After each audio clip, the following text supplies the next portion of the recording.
The Disneyfication problem. Disney's tendency of decimating source material and slapping a pair of mouse ears on it, claiming that it's theirs. This was written by Carrie Fishbane.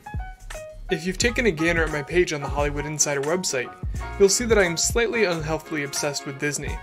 I know every lyric to most Disney songs, I may or may not have a personally tailored Cinderella dress in my closet, and I've thrown Disney-themed birthday parties for myself long past the age when it was acceptable.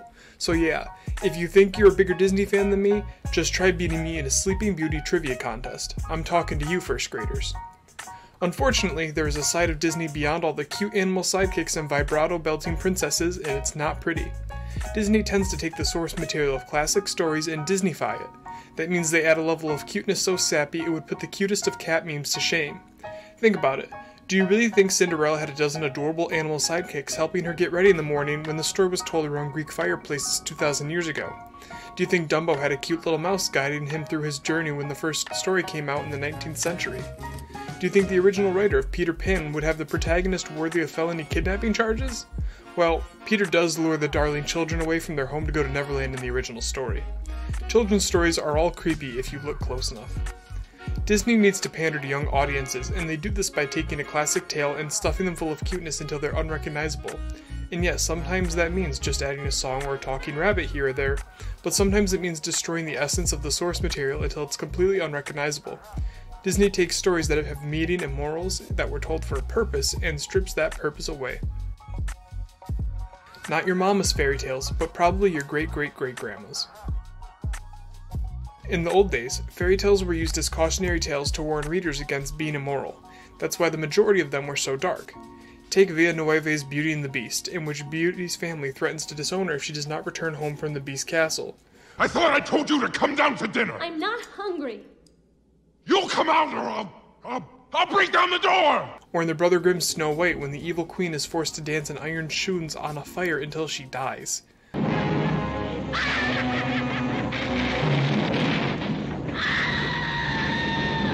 Old fairy tales are darker than any given Stephen King novel, but they serve their purpose. They dissuaded their young readers away from immorality and arguably taught them to grow up faster. Kids had to grow up faster because the average life expectancy was much shorter, so the youngsters needed crash courses on how not to be terrible people. Back before millennial parenting was invented and people believed in shielding their children from anything that had the slightest chance of causing them harm, people believed that kids needed to be scared straight. And the easiest way to do that is to write a ton of books about people being immoral and getting horrifyingly punished for it. And from that era is where the vast majority of Disney movies got their source material, because that's when all the best fairy tales were written. But Disney can't have their young viewers being scared at the theater, because that would encourage overprotective parents to put their butts of their kids into theater seats. And so we are left with Disney's body of adorable and even at times stunning work, but each movie has ripped apart its source material and left the moral and essence of the story in tatters. Carlo Codi's The Adventures of Pinocchio was a cautionary tale against naughtiness. In the original book, Pinocchio gets hanged. Now do I have your attention? Disney's Pinocchio brings to mind an adorable little puppet who wants to be a real boy and his cute little cricket sidekick. Fortunately, Jiminy Cricket actually is a thing in the original tale. Unfortunately, Pinocchio smashes him to mush in Cody's tail. Pinocchio in the original book, how to describe him in the politest way possible, was a raging a-hole. The first thing Pinocchio does when he comes to life is kicking Geppetto. Geppetto just gave the puppet life, and the first thing on Pinocchio's agenda is kicking him. His next course of action is running out the first door he sees.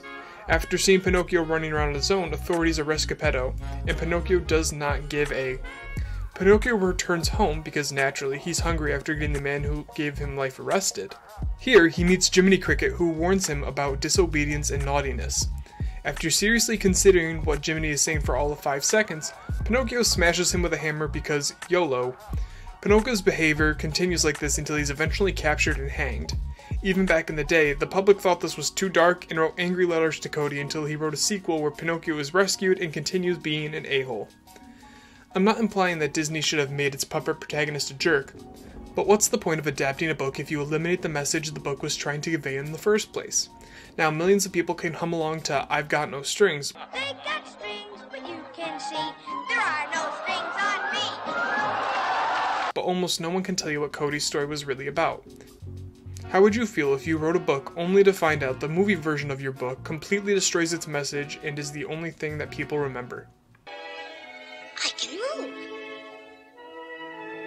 I can talk. The Little Mermaid by Hans Christian Andersen is a beautiful story about self-sacrifice for love. Disney's The Little Mermaid is not.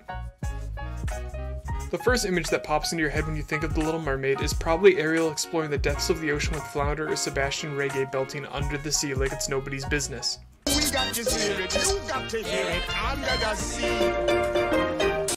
It should be pretty obvious by now that adorable sea animal sidekicks weren't the first thing a 19th century Danish author had in mind when writing his masterpiece. But beyond that, the entire theme of Andersen's story is ripped away in the Disney version of the story. Andersen's story follows the similar path of the Disney movie for the first 2 acts. I want to be where the people are. A mermaid wants to live on land to be with a prince, so she goes to a sea witch and asks for legs. The only major difference up until then is that Ursula includes in her deal that Ariel's feet would hurt like they are being stabbed by knives every time she takes a step. Not the nicest thing to include on Ursula's part, but it doesn't impact the story all that much. The story proceeds pretty much as usual until Ariel has a hard time winning the love of the prince, who pretty much does the 19th century equivalent of friend-zoning her.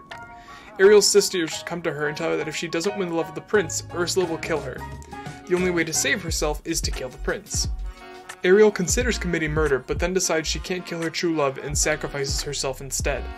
It's a beautiful, albeit anti-feminist ending, which Disney decided to ignore entirely for their classic, neatly tied up Disney-fied ending. Disney completely obliterated the message and moral of Andersen's story. A story about self-sacrifice becomes your run-of-the-mill love story no deeper than any given episode of Gossip Girl. The message is completely lost in favor of a cuter, Disneyer ending in which the love conquers all and there's no ugly risk of death.